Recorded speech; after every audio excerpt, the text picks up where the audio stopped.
Well, I don't have time. I'm late for work, said the young man, kissing his mother on the cheek goodbye. Take the umbrella, son. It's raining heavily outside, Mrs. Taylor said, and shook her head reproachfully.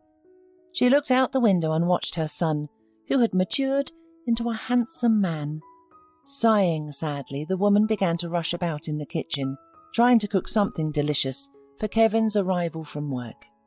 The thought of setting her son up with Regina was like a splinter in Mrs. Taylor's mind. She and Regina's mother had been friends for a long time, and from the moment their children started school, they had dreamed of becoming related by marriage. Regina's family was well-to-do, and Mrs. Taylor wanted her son to become a member of that family and live in wealth and luxury. She had divorced Kelvin's father long ago, being unable to tolerate his endless cheating and lying. Left alone with her baby son, the woman did not give up and gave him everything he needed, having 2 or even 3 jobs at a time. During the day she taught language and literature in high school, and in the evenings she gave extra lessons at home. So, knowing how complicated and unfair life can be, Mrs. Taylor tried to protect her son from rash decisions in arranging his personal life. But all his mother's efforts about Regina irritated Kelvin. He had nothing serious with her, only a couple of dates and a kiss near the front door. Kelvin worked as a manager at a large company, and in general he liked his job very much. A friendly staff, frequent corporate parties, loyal attitude of the management were a nice bonus to his good salary. The guy grew up without a father and therefore knew the value of money and financial independence. This morning's conversation with his mother left an unpleasant residue in Kelvin's soul because he had heard about this Regina many times before. What's so unusual about her? A pretty girl, a nice face, a slender figure, nothing special. So what if her parents were businessmen? Thought the man to himself, carefully avoiding the puddles. It was early spring, which, as if longing for the gone winter, was abundantly pouring rain on the ground. Although Kelvin walked under an umbrella, his pants and shoes were soaked, so when he approached the business centre, where the office of their firm was located, the man exhaled lightly. Presenting the pass to the security guard, Kelvin went up to the 2nd floor. As he was a little late after the conversation with his mother, work was already in full swing in the office, and the noise of printers, fax machines, and other equipment could be heard. Greeting his colleagues softly, Kelvin took his seat and began to look through client requests. Suddenly, someone quietly touched him by the elbow. He turned his head in surprise and saw a pretty young girl whose face was unfamiliar to him. "Excuse me, this is my first day on the job and my printer is jamming the paper. Could you please help me?" said the stranger, lowering her eyes guiltily. Her cheeks were flushed, making her even more attractive. "I'm not really an expert in this kind of business, but for such beauty I can make an exception," replied Kelvin with a smile, and went to the table where the new employee was working. He fixed the problem rather quickly, which earned the girl's approving glance. "Well, now, I owe you one. How can I compensate for the loss of your time and effort?" jokingly asked the new employee, fixing the naughty bangs falling over her eyes. "If you tell me your name and treat me to something delicious at lunchtime, then I'll consider it the best reward for my work," playing along with the joking tone of the girl, replied Kelvin. "Okay, my name is Nancy," laughed the girl, and went to her workplace.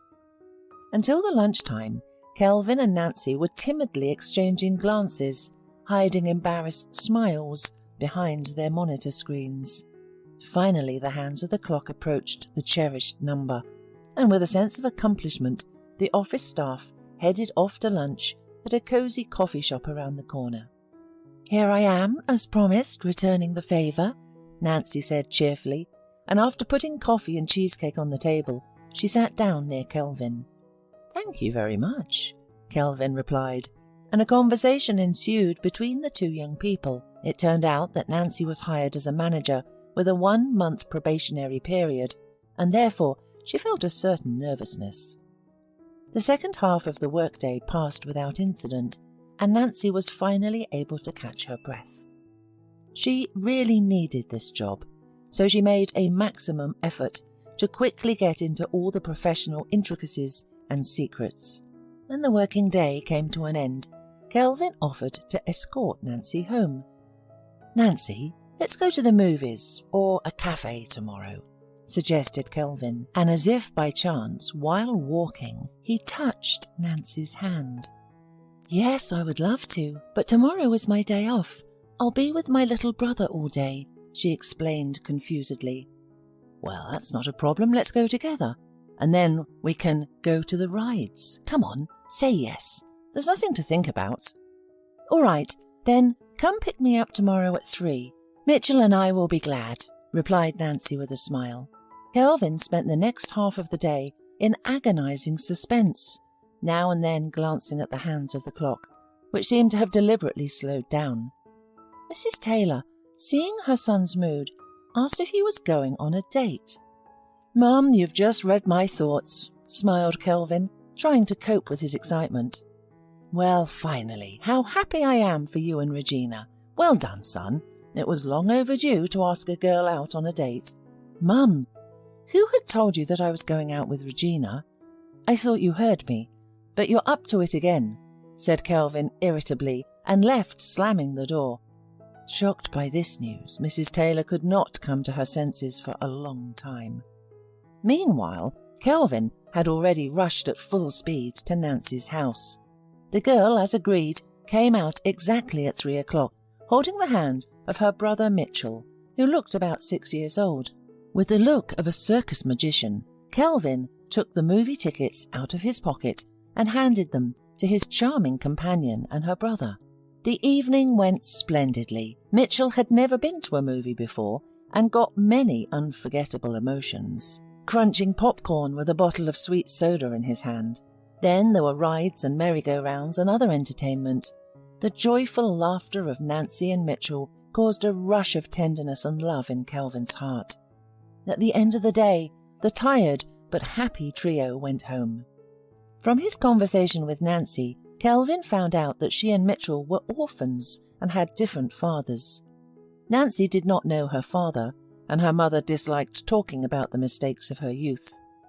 Mitchell's father was a district police officer who had died during the arrest of a very dangerous criminal. At that time, Nancy's mother was pregnant. Perhaps the death of her husband, or maybe a natural predisposition, caused her death from complications caused by difficult childbirth. At first, Nancy and Mitchell were looked after by her aunt, but she didn't care much for the children, so as soon as Nancy reached the age where she could work, the heartless woman kicked her and Mitchell out the door. After that memorable evening spent together, Nancy and Kelvin began to see each other every day, and not only within the walls of the office. Over time, their relationship grew into a stormy romance, which was impossible to hide from others. Their co-workers considered them a couple, behind the scenes calling them newlyweds. Of course, in a tight-knit team it is hard to hide anything, so soon everyone in the office knew that Nancy was a poor orphan who had nothing behind her soul. And one day, Regina saw Kelvin and Nancy walking from work and holding hands. Envy and anger instantly arose in the girl's heart. She immediately told Kelvin's mother, whom she already considered her future mother-in-law, about what she had seen. "I'll deal with him, honey, you can be sure of that," Mrs. Taylor assured the girl. That same evening, she and Kelvin had an unpleasant conversation. "Son, I've been doing some research on your new girlfriend. I don't know why you need that beggar girl. No home, no family. And with Regina you'll have a great time. And her parents like you. They'll help you move up the career ladder."